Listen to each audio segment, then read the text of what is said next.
Good afternoon, everyone, from this sunny afternoon for a change. This does make a change up here. I'll bring Mark. I've got Mark in today. Mark's on his lonesome today, is he, Worm? Hello. Big question mark or question in uppercase letters, so Mark doesn't miss what's going on with any questions. What we're doing today, well, what I've got on the lathe at the moment is a piece of horse chestnut. It's about just over 7 inches long by about 3 inches diameter, and as you can see, it's got quite a steep slope at the tailstock end. So I'm going to make one of my vase type shapes, a bit of a hollow form, and seeing as how it's horse chestnut burr, it's got a nice bit of burr in here. Or a wee bit anyway. But since I've got some burr in, I'll probably colour it as well. Do it a nice shade of blue. So that's what we're going to be doing. I'll stick this on the overhead. It'll probably be easier for you to see. There you go. That's on the overhead. I haven't got any extra lights on, but that's still bleaching out a bit, seeing as how the wood is quite light. I'll get set up. I'll hand over to Mark, and Mark can let me know who we've got in. Do you want to switch cameras, Wayne? Oh. Take me off screen. They don't want to see me. I will certainly do that. And people will be able to see the piece better, won't they? They don't want to see my ugly mug. Right, let's go. Colin was in first. So Wood Wizardry by Colin. Then we've got Sid's Repurposing. Jay Wooden Things AU. Mike the Midnight Joker. Some fat bloke called Mark. Robbo Robertson, Richard Phelan,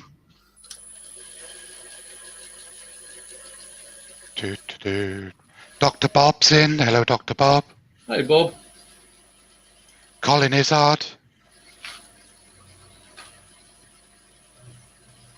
Ian Leonard, Amy DeAngelis, Hodgepodge, Richard Phelan, Robert Dolman. Oh, Ruby's in. Hi, Ruby. I haven't got there yet. Oh, right, sorry. Paul Lockwood's in. Barry's Wood Creations. Ellie Two Meadow Designs. Wivy Woodshed.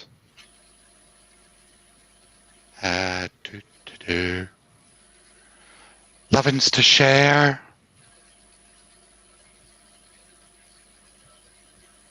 Right, I'll get started.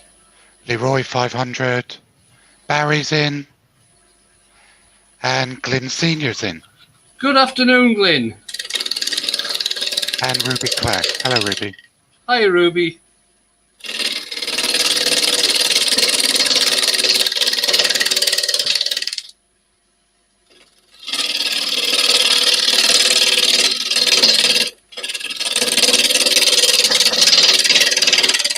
As you can see by this, I'm turning a fair amount of air at the moment.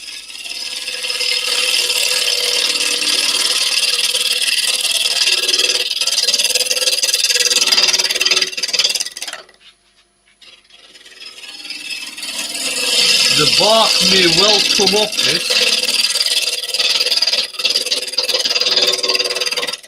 but that's okay. Brian Jane has just joined. Hello, Brian. Hi, Brian.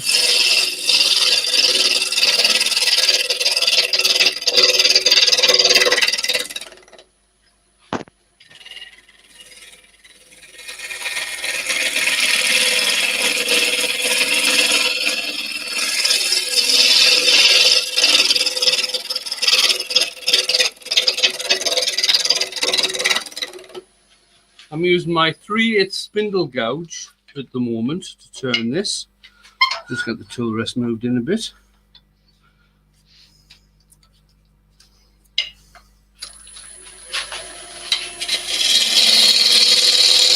No, I'm not. I'm using my 3/8 ball gouge to turn this.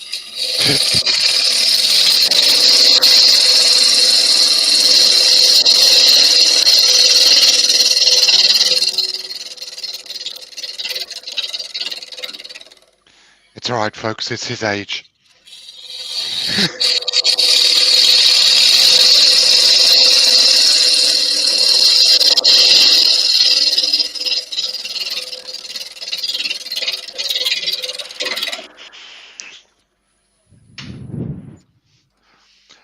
Question from Paul. You Yeah. got sidetracked. He'd like to know what it is you're making and what wood it is, please. Right, it's a piece of burr horse chestnut, Paul, and I'm just making a vase hollow foam sort of shape.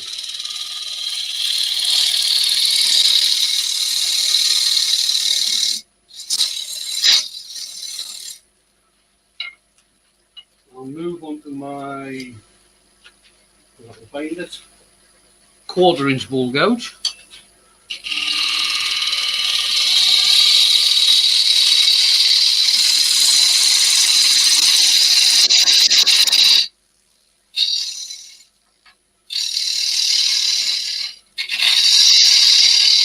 Circular wood by Keith is in. Hello, Keith. Hi, Keith.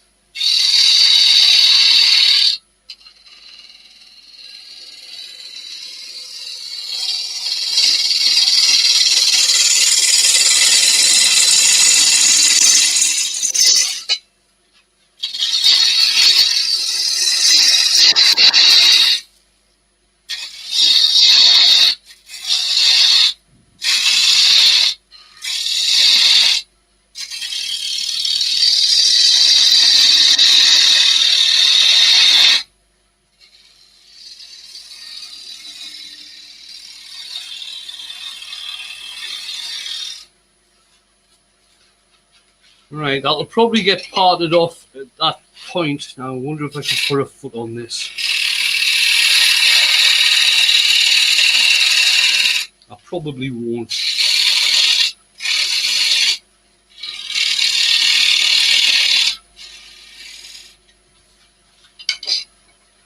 I'm just going to mark, seeing as how I'm going to be colouring this.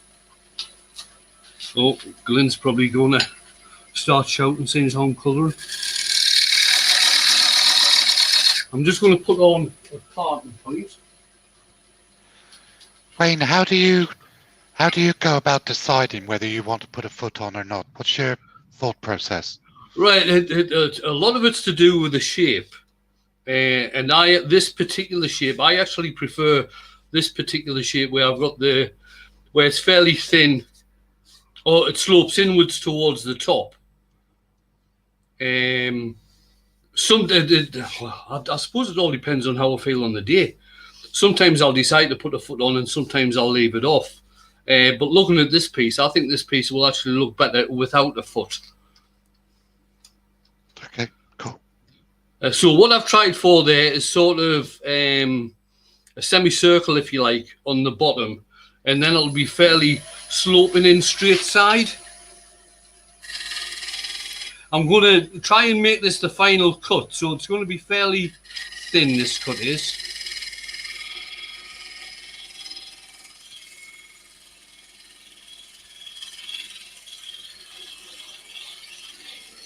And just a nice, gentle cut, very sharp tool.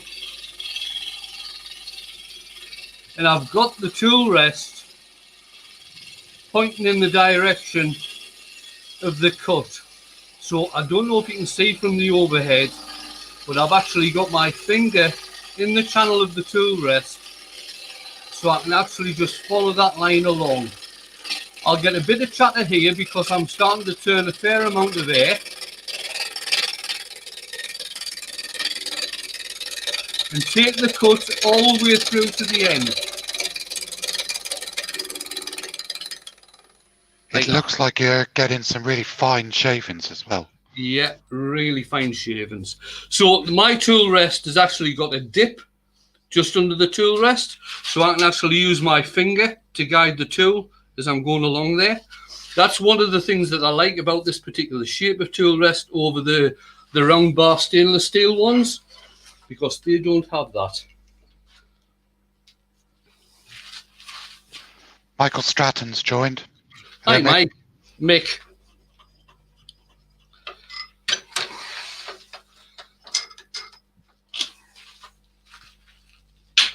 So what I'll do now, I'll get my Jacob's chuck.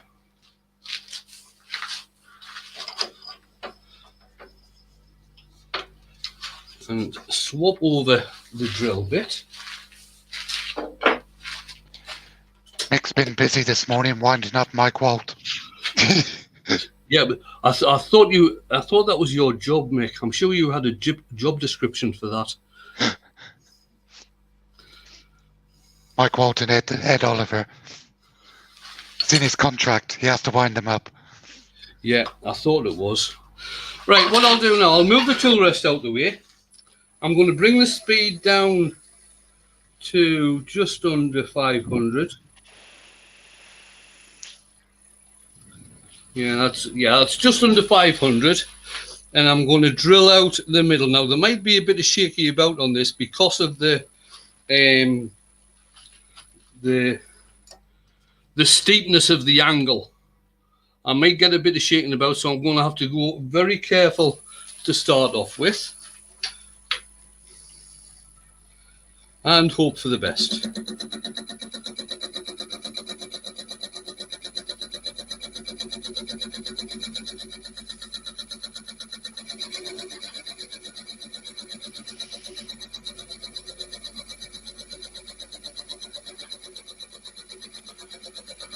While you're doing that, Wayne, I'll have a quick mention of what's happening tomorrow. Yeah. Remember, everybody, tomorrow is the second of the virtual craft fairs. Starts at 10 a.m. GMT tomorrow morning here in the UK. Jamie Page kicking it off, and we've got 16 makers from across the world, one after the other, until 2 a.m. UK time. It's going to be another fantastic day if the last month's was anything to go by. I'll put the link in the description again, so you can have a look at the running order and who's on.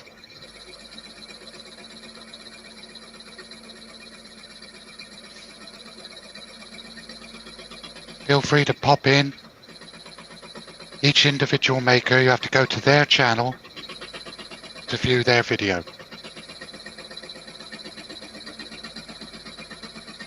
There's Jamie Page, Rich Bennett, Steve Cavell, Costas, Carl Jacobson, Zach Higgins. It's going to be fantastic. Rebecca de Groot. Yeah, Moon Pie, he'll be there.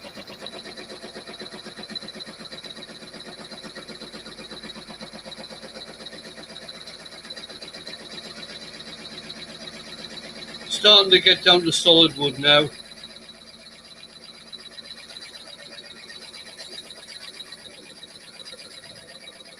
It is slightly off center, and that's purely because of the steepness of the angle it started drilling at. But that's okay, we can get that sorted out once I start hollowing.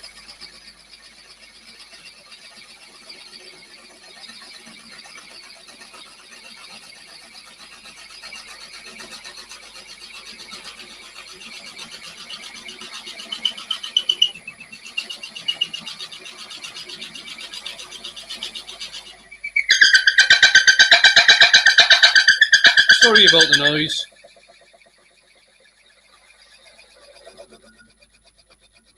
It's alright, it was noisy, but it wasn't drilly noisy. Got to get a drilly reference in early on.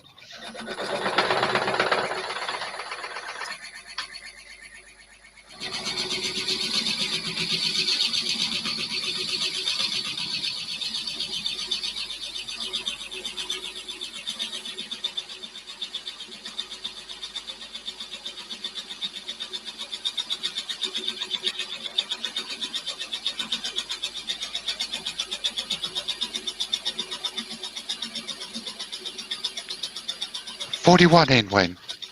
Grand. Thanks very much for coming along, guys.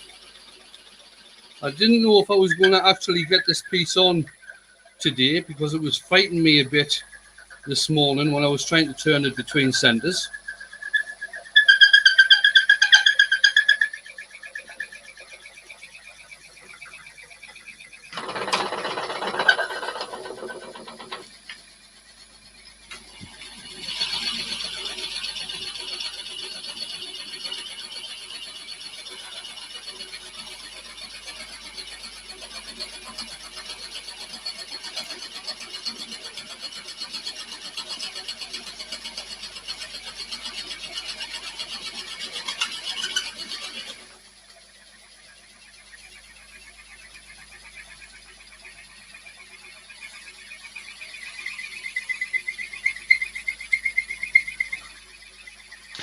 Mike Midnight Joker saying he's never tried it, but that makes me think a bit of beeswax on the bit, on the drill bit, might Yeah, help. it may well help, to tell you the truth.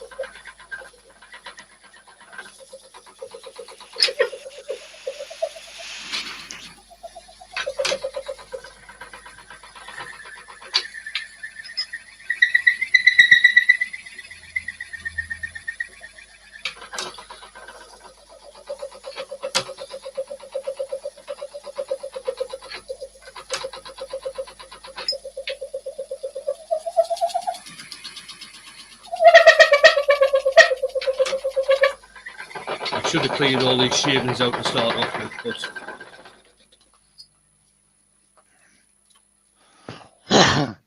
Excuse me. you're excused.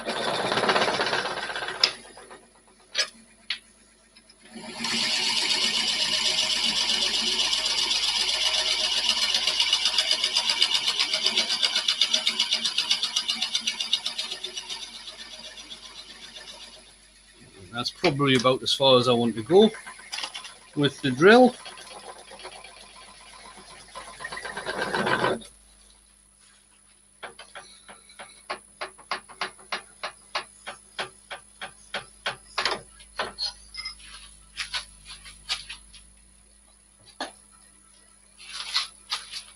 So did anybody see the wee photograph I put up on Facebook today? Well, there's a bit of fun I was having this morning, just using a skew chisel.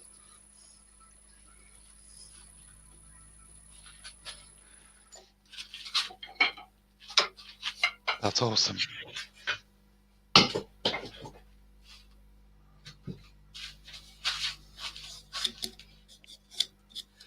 Grand. Okay, now we can start hollowing this out. I'll probably start off using the small Simon Hope hollower, and then as we start getting down, I'll swap over to one of the bigger ones. Let's turn the speed up a bit. Question from Mike, Yeah. Midnight Joker.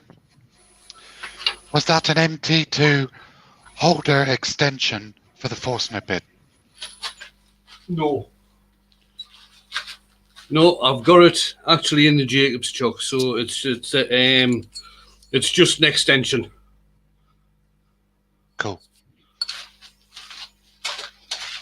That's your keyless chuck, isn't it? Yeah, it's the keyless chuck, and it's also got M10 thread in the back end of it, so it can be held in the headstock with a drawbar to keep it safe.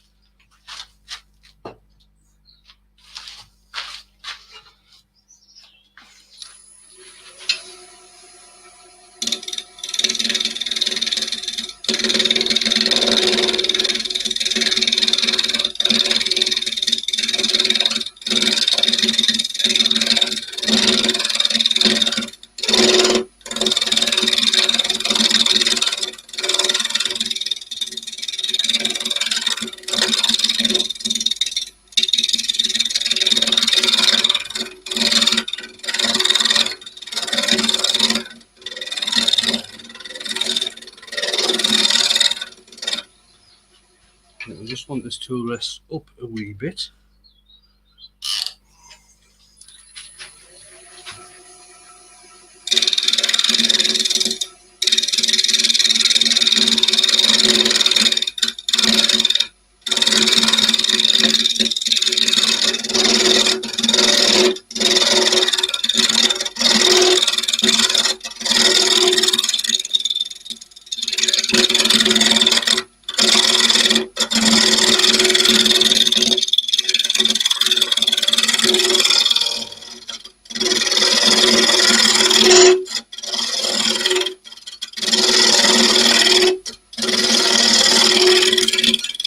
Glenn's got to pop off. He's got grit ready to pour, but he says he'll try and get back before you finish. Thanks, Glenn. Thanks for coming in.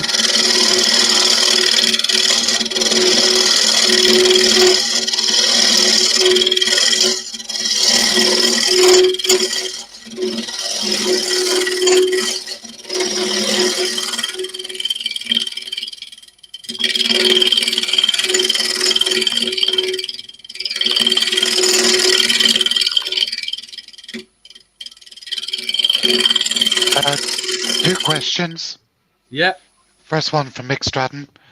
Are you going to colour that piece, Wayne? Yes, I am, Mick. And the second question from Robert Dolman. Do you prefer the flat or round bar for hollowing? Flat. That one's, this one's square. It's quite small, but it's square.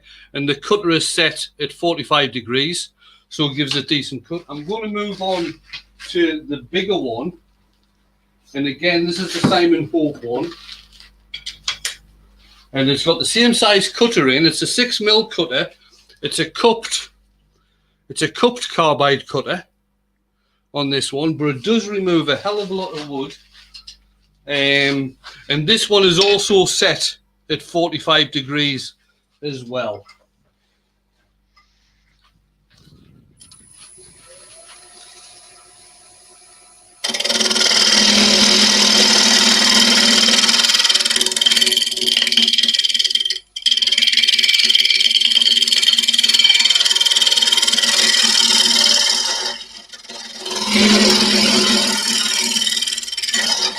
The only thing about the cutters that I found, especially doing work like this, is if you're not very careful. And I'll see if I can show this when I stop the lathe. But if you're not very careful, it can actually cause, it's not doing it very much now, it can actually cause ridges. Now, one of the tools that Simon does, and this is on a round bar because it's meant to be used in the hollowing system, but he's got, and this is a high-speed steel disc that's on here, and this is set up in such a way that if you tilt it over to the side, you can actually take a lot of those ridges out. So I might end up using that a bit later on, and I might end up using it for further down in the hollow. Yes, Mark? Ruby's asking, is that a Simon Hope tool? Yes, it is. Yes, it is. This is the Simon Hope hollowing tool. Like I was saying, it's got the 6mm cupped carbide cutter on, which is set at 45 degrees. Yeah, I've got one of those as well. I've got the 10mm. They tend to work better. They tend to work better on a pull cut rather than a push cut. Yeah. Plus, you've actually got less chance of having an accident if you use a pull cut.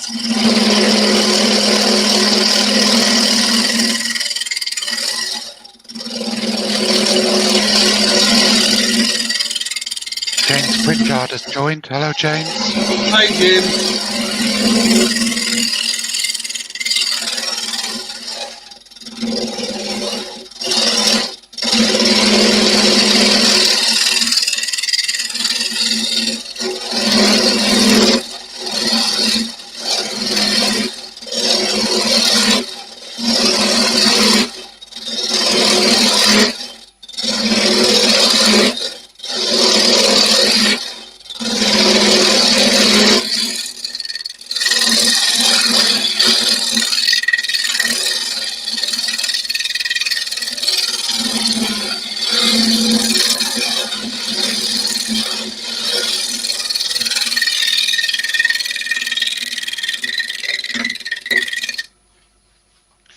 It always amazes me how much timber that tiny little cutter head will shift.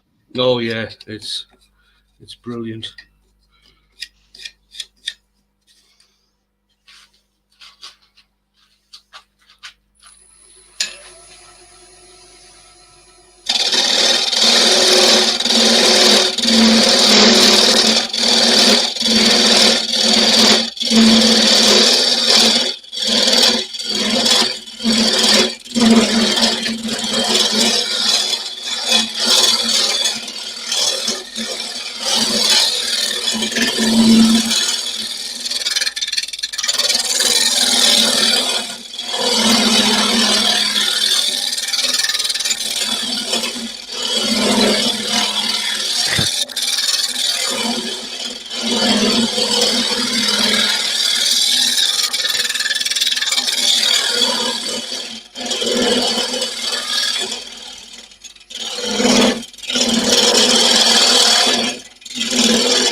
Keep on checking on how you're doing.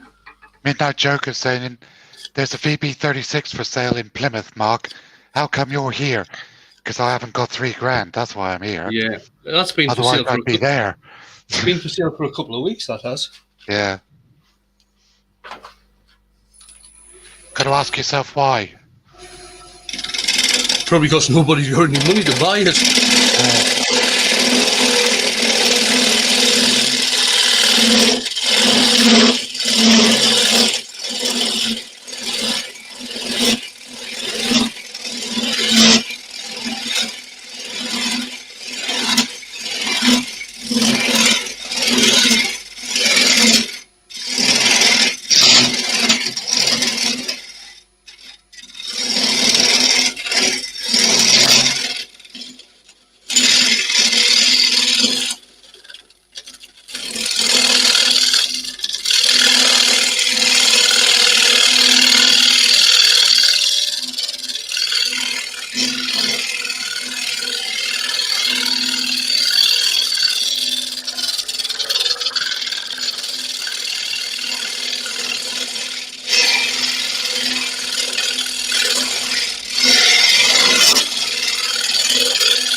Terry Bray's just joined and apologised Hey, for Terry. being late. That's not a problem. It's all right, Terry. Just go sit in the corner for 5 minutes. Right, I'm getting a bit far down now. It's fairly close to where I want to be at the bottom. It's fairly close to the bottom of the drill hole. So I'll start using the big one, being very careful with this. Alpha Keys just joined as well. Now, what I've done with this, it's got the 3 lock nuts here, hexagon nuts in here, that lock the bar. And I've actually got the disc in line with the hex nuts. So if I'm wanting to have the tool over on its side a bit, I can actually tell how far I'm going over by the hex nuts.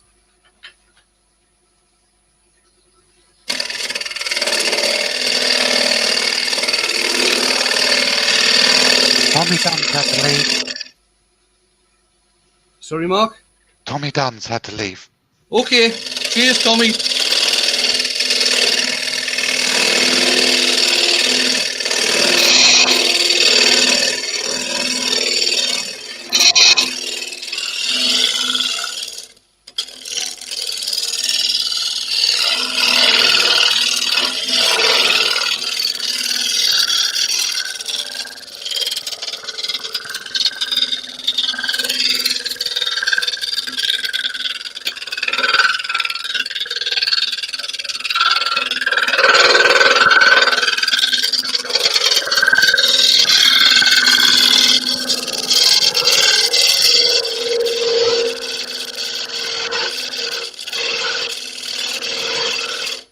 Now what I'm trying to do, I'm trying to get a fairly decent finishing cut on this, because the last thing I'm wanting to be doing with this is put my fingers inside to sand it. Barry's Wood Creations has a question. Yeah. How thin are you taking the walls on this piece? Oh, that's how thin I'm at the moment. I'm not taking them any thinner than what they are. And that's going to be,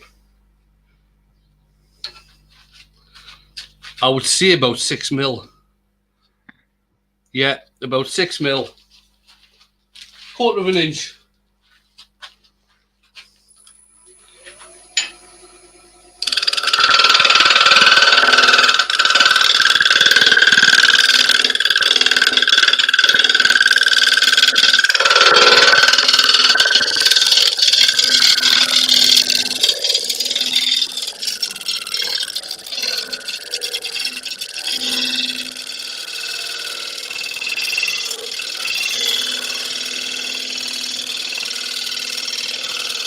Paul Lockwood suggests that you need some forceps.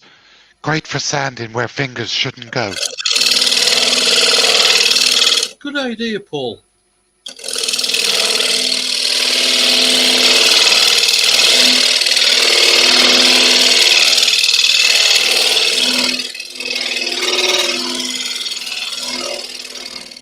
Beard 16 in. Rich. Hey, Richard. think I need to turn this a little bit.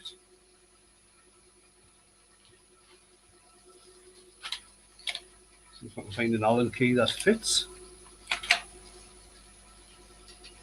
It should be.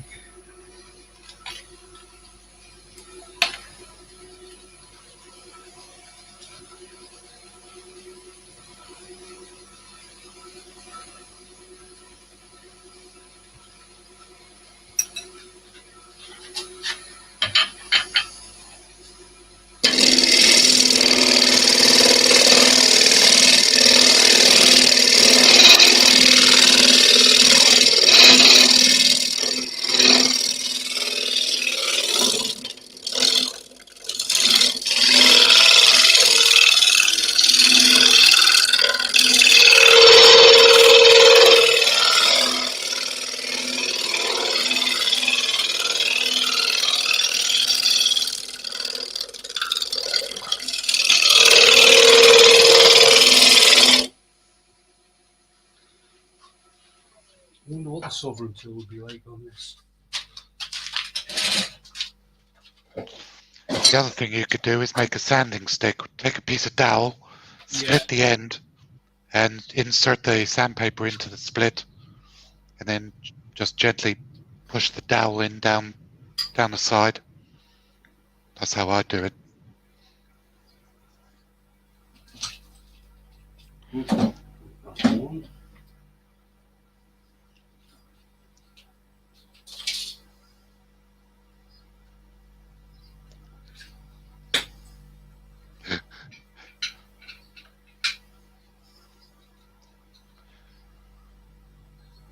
Drilly Hodgepodge suggests you could chuck the dowel up in Drilly. I probably could. A Drilly stick. Well, you see, the thing is, I have got, for doing hollow forms, I have got the Simon Hope inertia sander. Not the small one. This is the one I did have. It's here somewhere. The long handle. Yeah. Yeah, I've got that one. This is the Simon Hope inertia sander that you just put the sanding arbors in. But I've also got a long one for doing this type of thing. But it really all depends, obviously, on the size of your opening, on whether you can use it or not.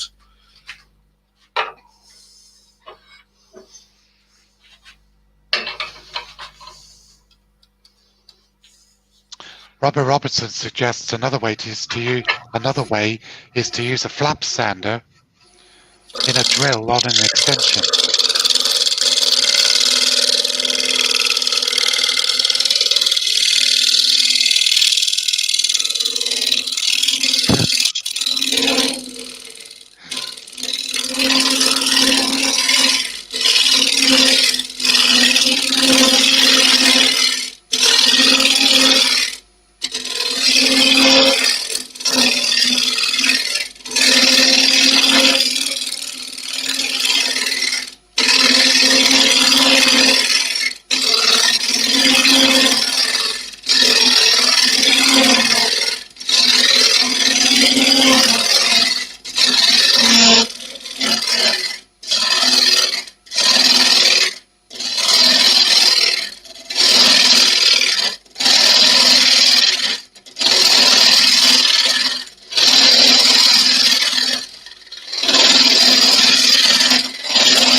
Robert Dolman would like to know if you're on commission, Wayne.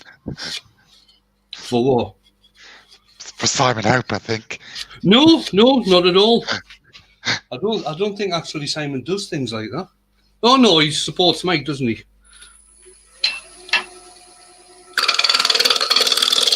Nick Stratton says he sends his pieces to Mike Walsh to sand. He sends what?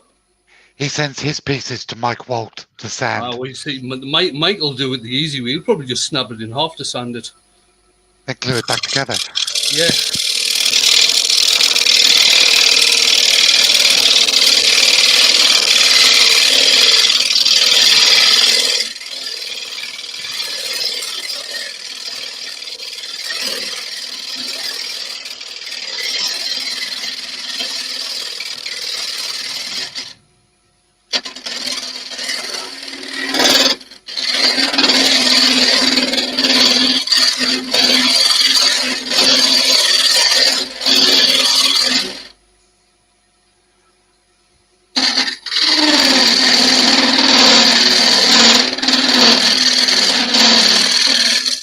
Now the reason I'm getting a lot of vibration there is that the overhang from the tool rest is quite a long way.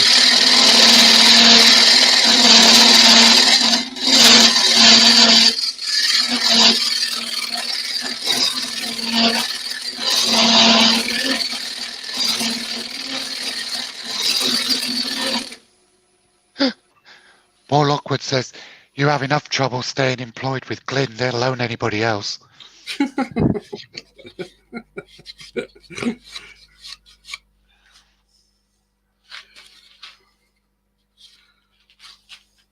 The only problem with this tool that I found, and I really do like this is the Sorby Sovereign Hollower, is that the bar isn't very long. So that's, you know, that's reaching its max, getting down to there. I'll turn the tool head on this just to see if I can get this any better.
Well, we're getting there.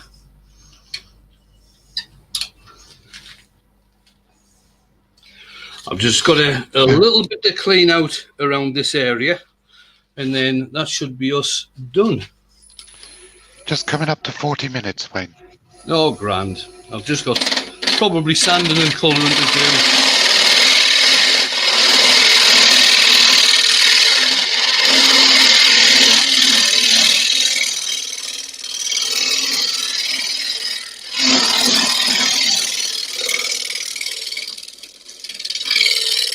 You've got 50 watts in. Brilliant.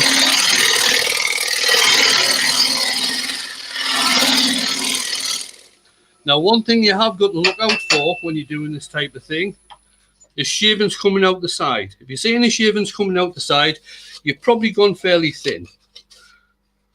You've made the inside diameter greater than the outside diameter. Yeah, and that's not always a good thing. 14 hours is just going.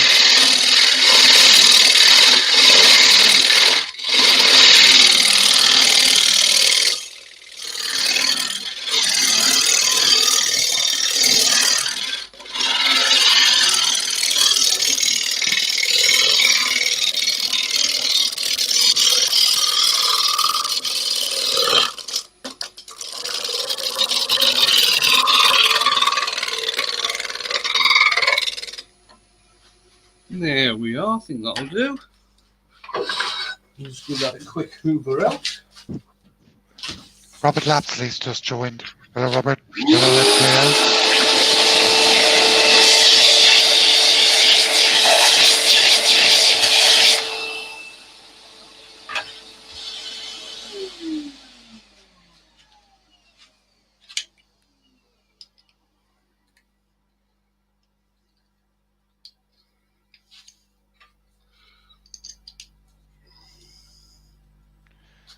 Hawkins said, sorry he's late, he's got chainsaw problems. No, The self-lube isn't lubing the chain and the bar. that's not helpful.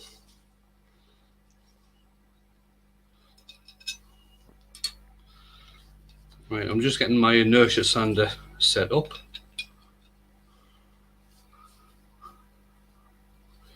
Because I'm sure I've got some quite small sanding pads that I might be able to use. Just to quickly do the other side. It's not going to get very much, but at least it'll get something.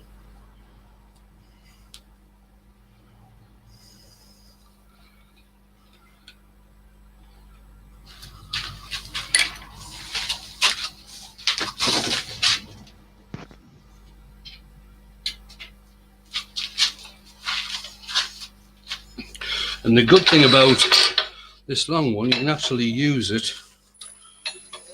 Nah, that's not going to go in there. So we'll forget that.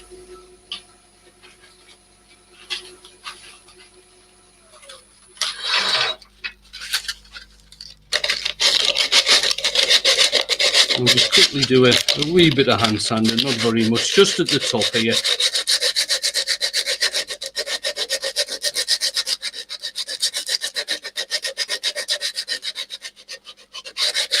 Just to smooth it off a bit. And then we'll start doing the outside. FKO's asking for any suggestions on how to fix his chainsaw. Only thing I can think of, maybe blow a air line through the end of the feed tube. Right, yeah, because it's probably blocked from the chain side. It's probably full of muck and dust and things like this. So try and clean out the feed hole with a very small pointy screwdriver, or try blowing it out with an airline if you've got one. Pipe cleaner might work, if you can still get pipe cleaners.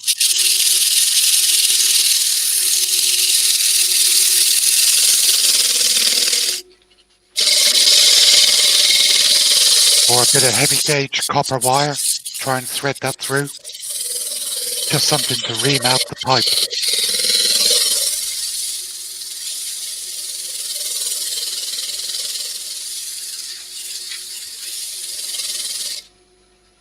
Let's see how that's looking.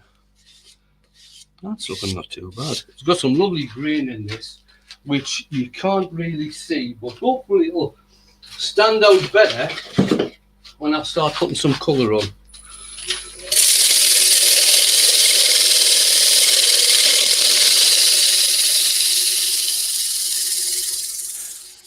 FKO, there's a guy on YouTube called Bucking Billy Ray. He's done a lot of videos on chainsaw maintenance. Might be worth having a look, see if he's covered that topic.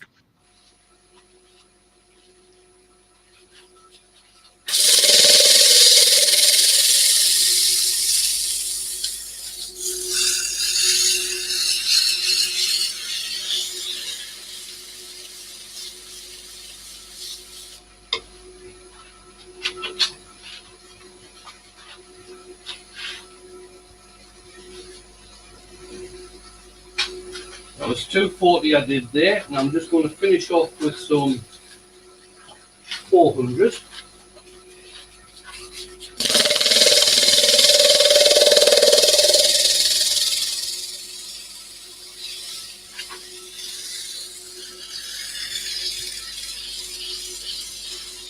It's not the same without drilly, just saying. Yeah, I know. But well, we get sanded in there very well.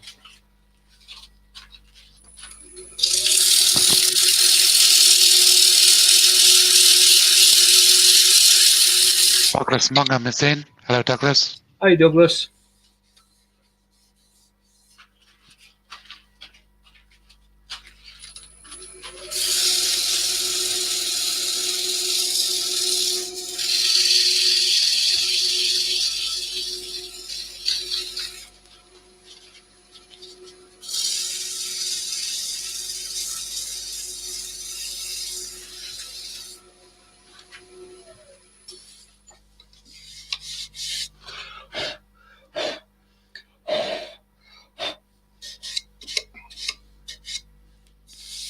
Douglas is asking, where is Drilly?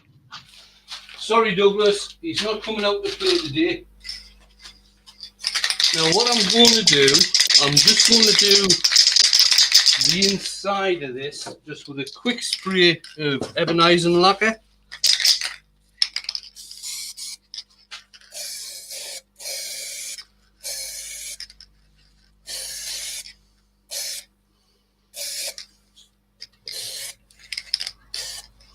Just so it's got a bit of contrast when I do the blue.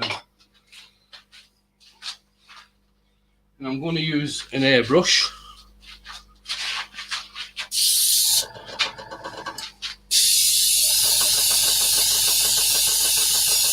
And it'll probably get a few coats on. I'll be knocking it back in between coats. And what you'll find is that initially the blue will go into quite a lot of the burry areas.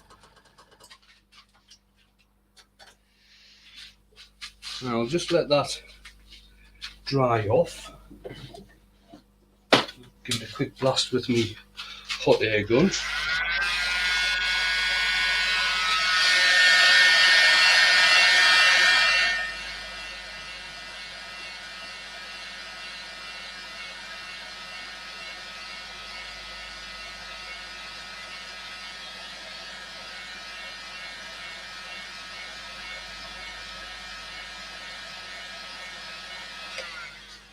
Now, if I find that hand sanding this is leaving lines and everything like that, what I'll probably do is get Drilly out.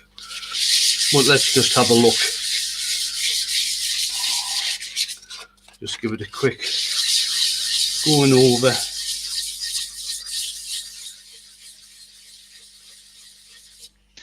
"54 in. Excellent. Welcome along, everybody.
Oh, yeah, I think we can definitely see some lines. I can, I'm pretty sure.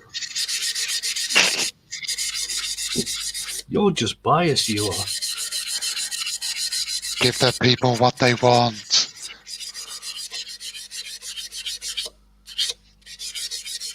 No, it's not very often you see me doing this, is it? Hotchpotch says you're turning into a Smurf.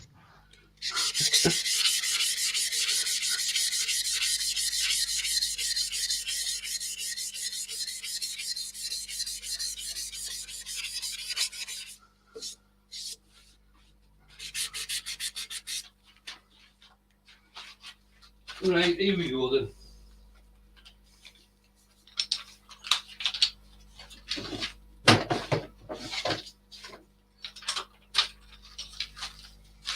Just a quick pass.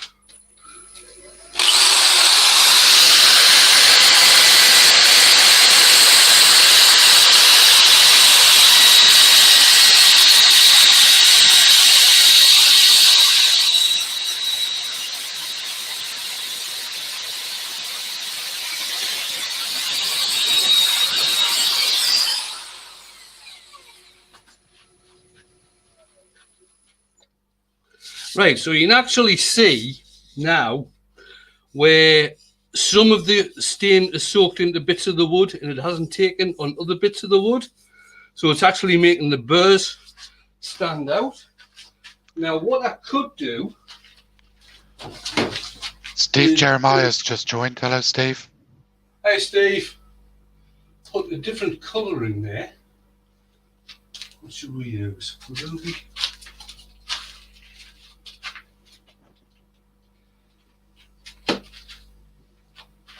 Right, does anybody like purple?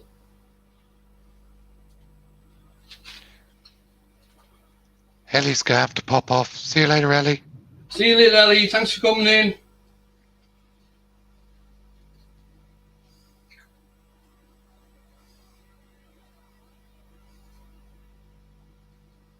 Amy says she loves purple. Good. I've got to admit, purple is my favourite colour. Right, so some of this, seeing as how I've still got bits of blue around and about here, seeing as how I'm using ruby now, and as I'm using ruby, some of these bits are going to be changing to purple, and other bits are just going to be staying red.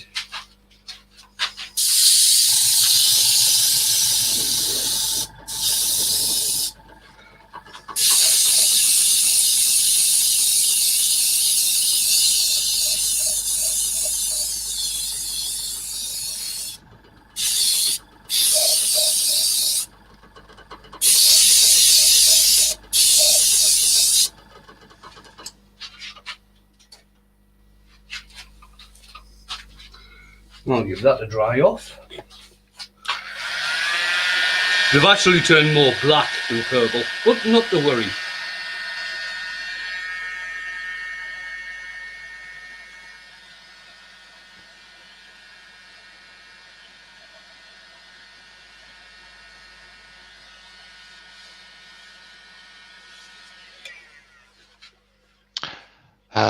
Question for me. Yes, Douglas, I am the only earworm today. He is. Flying solo, I am. You see, you even get exclusivity on my channel. Earworm to the stars. So this is Chestnut Products Cellulose Sand and Sealer. Obviously it's a spray-on one, because you can see me spraying it on.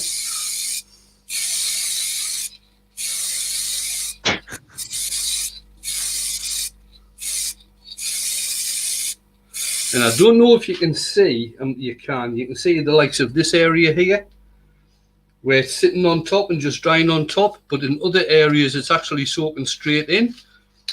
That can sometimes happen. It's nothing to get worried about. It just means you end up putting a hell of a lot more on than you thought you were going to. Is that because it's a burr? Not necessarily. It could just because, now Miss T asked this yesterday, I think it was, in Grit and Sheen. If you're doing an ordinary bowl, obviously you've got two sections of the bowl that are end grain, and you've got two sections of the bowl that are side grain. And you will find that finishers, the likes of Danish oil, the likes of sand and sealer, sometimes they'll soak in more to the end grain than they will in the side grain, because obviously it's more open. It's like the end grain, if you like, is like the end of straws. That's the end grain. It'll just soak straight into the end grain, whereas it won't soak in so much on the side grain. And that just happens. That just happens, that does. For the purposes of today, I'm going to leave that. I'll give it a quick dry, and I'll turn the speed right down. Just give it a quick dry. Then I'll knock it back, and I think what I'll do, I'll just do a wax on this, just for the day, just to finish off the show.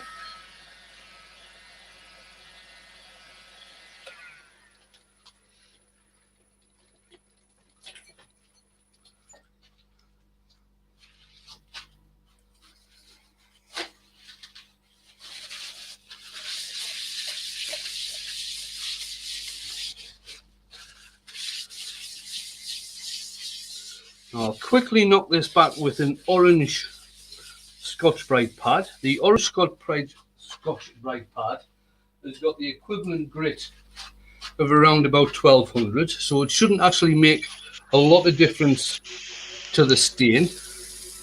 I'm just knocking back the sanding sealer.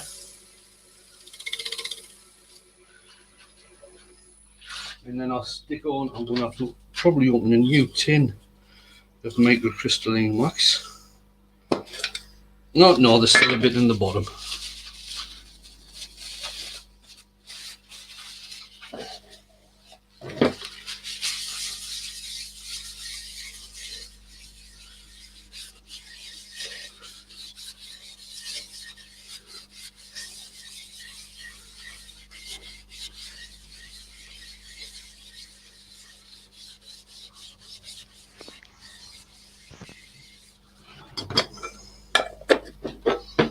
Give this a quick buff, not too much pressure, just to get the wax starting to go in there.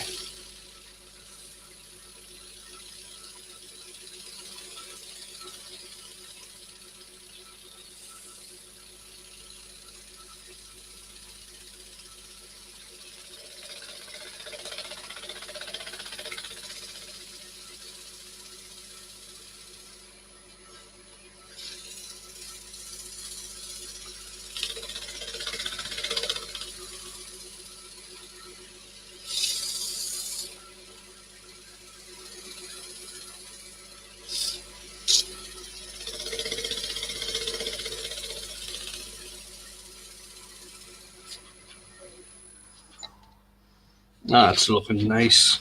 Yeah, I was just going to say, that's got a lovely shine to it.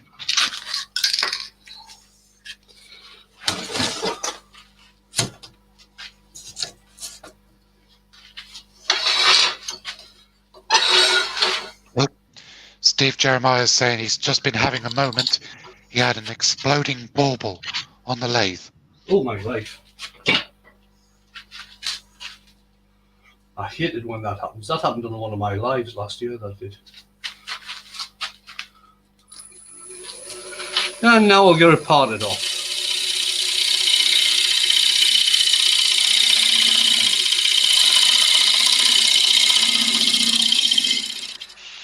It'll be a bit of a nightmare parting this because the grain, since out the burr, the grain is going everywhere.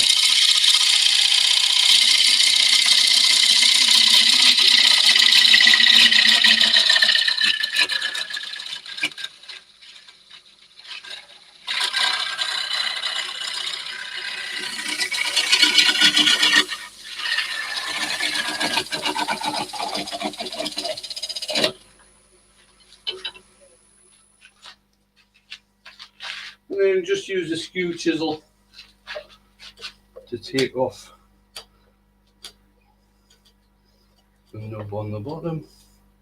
That'll get a final sanding at some point. Bring your stool back over, change camera.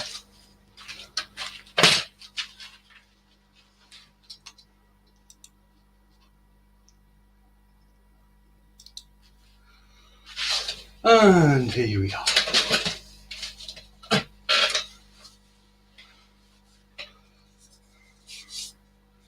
So there you go, guys. That's it. That's a nice piece of horse chestnut burr.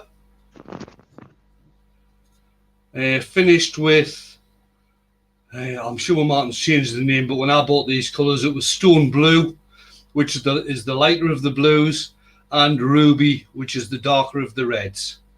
I think he calls it sky blue now, doesn't he? I think he does call it sky blue now, to tell you the truth. So the dimensions of it are, what's that, 6.5 inches tall by 3 inches diameter. So there you go, guys. Another fairly quick project. So that was just on an hour. Lots of positive comments from the chat. Thank you, guys. So that's me for today. That's the wee tree thing I did this morning. Just messing about. You do that by using the skew in the wrong way. I got no hope then. Really, you should never go uphill with a skew. Okay, so obviously I've had this turned down to a cone, and I've just started going back uphill with the skew and stopping before I get to the end, so all the shavings stay in place.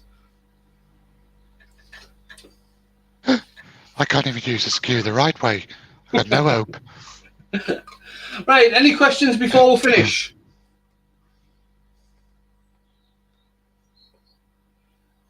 Oh, thanks, Colin. Picture quality is awesome. That's grand. I had this on 1080 for a while through StreamYard, because I do pay for StreamYard, but you only get 1080 all the time if you pay for the professional one, which there is no way I'm going to pay for that one.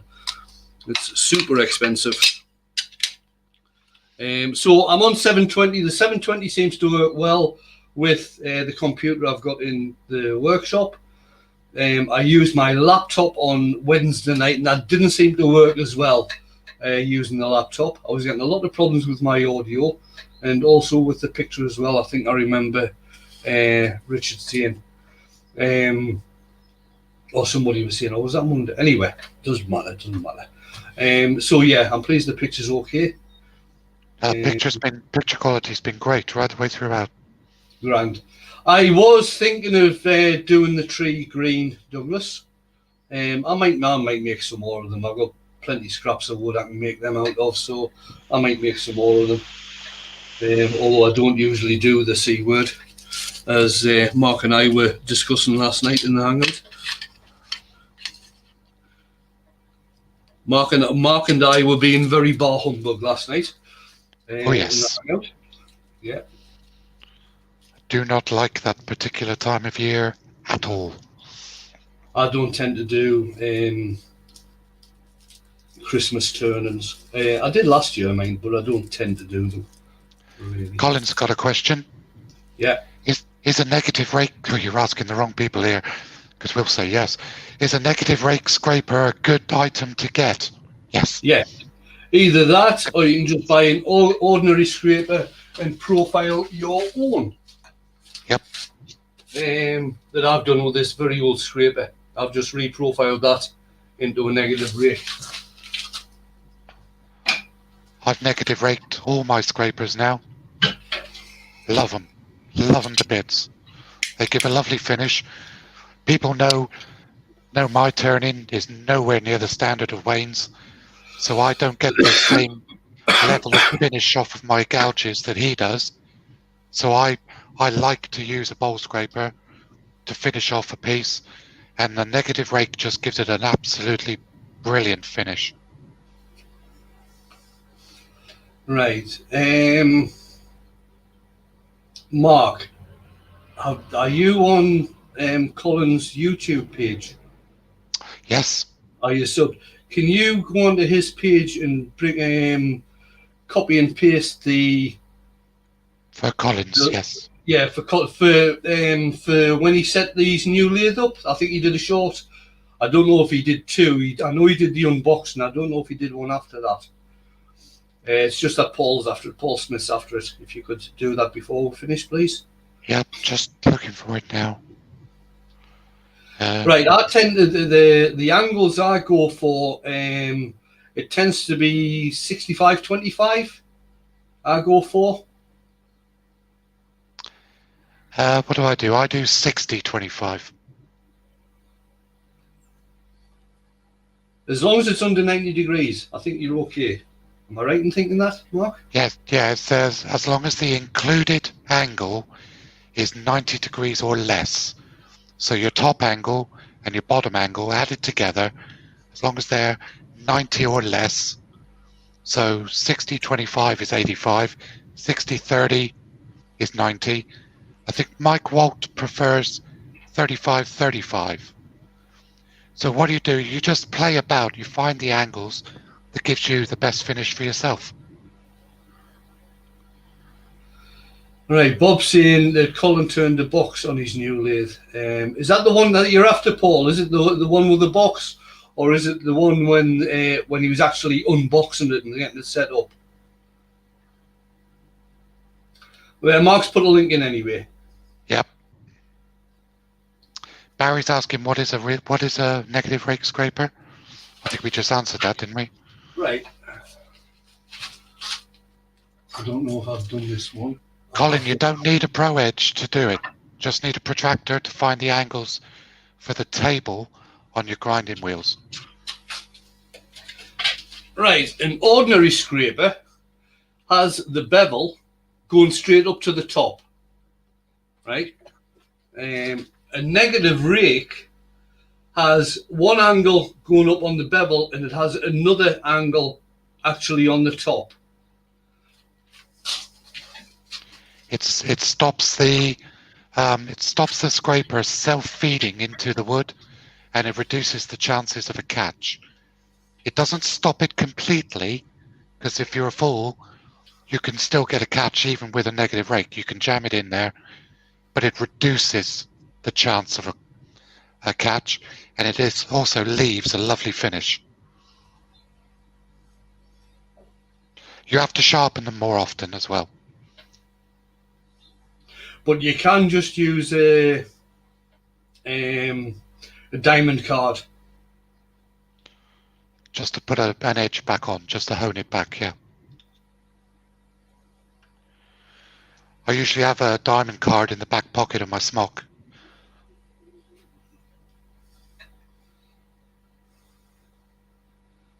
Colin's saying he loves the lathe. Variable speed is a game changer. Oh, definitely. Definitely. Oh, he wants the other video. Hold on, I'll just get the other video. I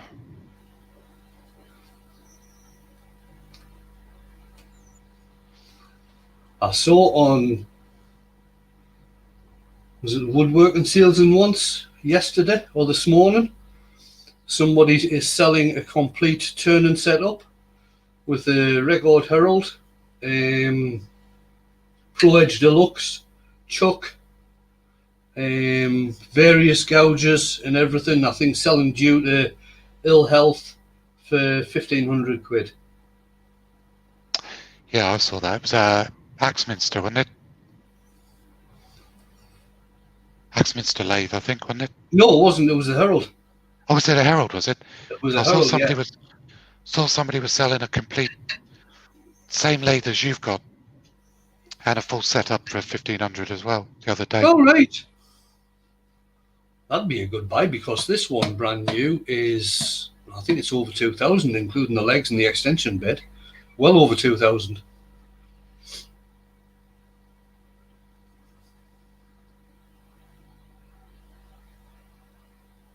So there's the link, Paul, for the unboxing video for his lathe as well.